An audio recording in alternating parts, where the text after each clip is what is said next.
അയ്യോ ചേട്ടാ ഇവിടെ ഒന്നും ആവശ്യമില്ല. ചേച്ചി മേടിക്കണ്ട ഒന്ന് കണ്ടാ മതി. അല്ല ചേട്ടാ ഇവിടെ ഒന്നും ആവശ്യമില്ല, അതുകൊണ്ടാ. ചേച്ചി മേടിക്കണ്ട ഒന്ന് കണ്ടാ മതി. എന്നാ കാണിക്കും. ഇത് തന്നെയല്ല ഞാൻ ആദ്യം പറഞ്ഞത്. എൻ്റെ സാധനം കണ്ട് ചേച്ചി ഞെട്ടും. കണ്ടോ, അത് കിട്ടി. ചേച്ചി ഞാനൊരു സെയിൽസ്മാൻ അല്ല, പിന്നെ ഞാനൊരു കള്ളൻ. ഒച്ച വെച്ച് ഞാൻ തുണി ഞാൻ വയലിൽ തിരികെ വെച്ചിട്ട് ഈ കത്തി കണ്ട ഇത് വെച്ച് പള്ളക്ക് ഞാൻ കുത്തും. ചേട്ടനൊന്നും ചെയ്യരുത്, ഞാൻ സഹകരിച്ചോളാം. പക്ഷെ ഇവിടെ സ്വർണ്ണം ഇരിപ്പില്ല. അയ്യോ, എല്ലാ കള്ളന്മാരും സ്വർണത്തിന് വേണ്ടിട്ടല്ലല്ലോ വരുന്നത്. പിന്നെ കാലൻ എന്താണ് ഈ നോക്കണത്? ഇവിടെ എത്ര കറണ്ട് ബില്ല് വരുന്നുണ്ട്? ഒരു 5000. 5000 എന്ന് പറയുമ്പോൾ അതിന്റെ ഡബിൾ 10000 രൂപ തവണ ഞാൻ പൊക്കോളാം. ആർക്കൊരു ശല്യം ഉണ്ടാവില്ല. ചേട്ടാ എന്റെ അത്ര പൈസയൊന്നും ഇല്ല. ആ GP ഒന്ന് കാണിക്കാവോ? എന്നെ കാണും വലിയ കള്ളിയാണല്ലോ ഇവള്. ചേട്ടാ അത് EMI അടയ്ക്കാൻ വെച്ചേക്കുന്നേ ചേട്ടാ. ആ പൈസ എനിക്ക് തരുവാണെങ്കിൽ EMI അടയ്ക്കാൻ ക്യാഷ് ഉണ്ടാവില്ല.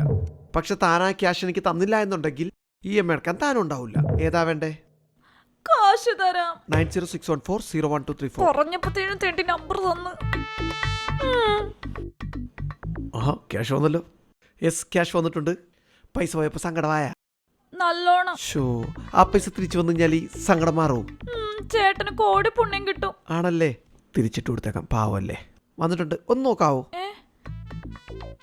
ഇതെന്താ 200 രൂപ പിടിച്ചിട്ട് ബാക്കി മൊത്തം ഇങ്ങോട്ടിട്ട്? ചേച്ചി ഈ കത്തി ഒന്ന് പിടിച്ചേ. എന്തുകൊണ്ട് മാർക്കറ്റിൽ 500 രൂപ വില വരുന്നത് ഈ കത്തി ഞങ്ങളുടെ മൾട്ടിനാഷണൽ കമ്പനി യൂറോക്കെ പുറക്കാൻ നിങ്ങൾക്ക് വെറും 200 ആക്കണം തരുന്നത്. ഉപയോഗിക്കാതെ വെക്കുവാണെങ്കിൽ 6 മാസം വരെ വാറന്റി ഉണ്ട്. ഇങ്ങനെ ഉപയോഗിക്കാണ്ട് വെക്കുന്ന ഈ കത്തി 7ാമത്തെ മാസം ഞങ്ങൾ തിരിച്ചെടുത്ത് 50 രൂപ ചാട്ട പറഞ്ഞു പോകും. എങ്ങനെയുണ്ട്? അങ്ങനെ അവസാനത്തെ കത്തിയും വിറ്റ് തീർത്ത് പോട്ടെ. ആർക്കും വേണ്ടാത്തൊരു കത്തി അവൻ എന്നെ കൊണ്ട് മേടിപ്പിച്ച് ഇപ്പൊ എങ്ങനെ ഇരിക്കണം? ഹലോ സാറ് പറഞ്ഞ പോലെ ഞാൻ 50 രൂപയുടെ എല്ലാ കത്തി 200 രൂപ വിറ്റട്ടാ. പ്രൊമോഷൻ